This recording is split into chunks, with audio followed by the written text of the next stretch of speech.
Grace, peace, and joy be to you on this Easter day. Reverend Galen McDowning wrote a devotional that captured my attention this week about the mystery of life. He writes this: Life is a mystery. Life is forever changing, and no matter how hard people want some things to stay the same, changes happen.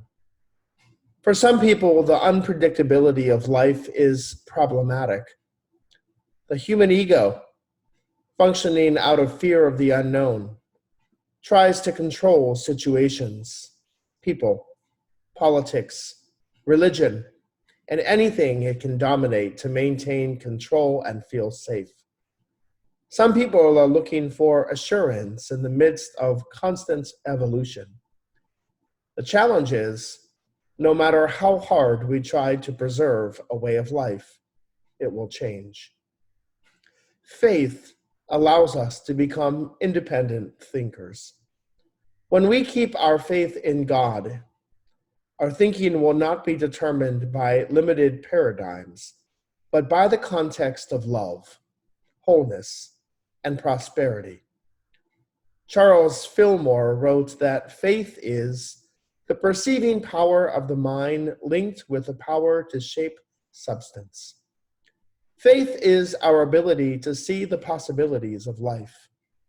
Faith sees ideas where fear sees disbelief. Faith sees opportunities where fear sees obstacles.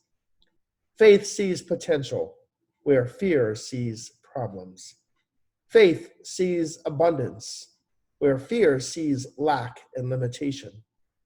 Faith allows us to work with God's substance, infinite possibility, and shape it into a manifestation of good we can understand and use in our lives. If we want to master life, we must exercise our faith. We must say yes to our good by seeing it spiritually, holding it in our minds, believing in it, and bringing it into manifestation. Jesus taught that faith works with the spoken word. In the Gospel of Mark, chapter 11, verses 22 through 24, Jesus teaches us how to utilize the power of faith. He taught us to speak the word of faith to the mountains in our lives. First, we must put our minds on the spirit that transcends the appearance by seeing God's goodness with our faith. Then we must speak to our seeming problems and tell them to be dismissed into nothingness. We trust God and we live in our power.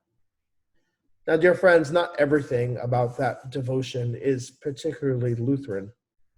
But what we would remind you this day, what I would remind you today, is that God has given us the gift of faith, and that the power of God has the ability to conquer all defeat and to conquer anything that would seek to destroy God's people, even death. This is the joy of the risen Christ. May the resurrection be a reality in your life, that the things that seemingly hold us down, when lifted up into the grace and mercy of God, we have a source that will always prevail, because we are Easter people, and we are people of the risen Christ, the one who is always victorious. In Jesus' name. Have a blessed week, dear friends. Happy Easter.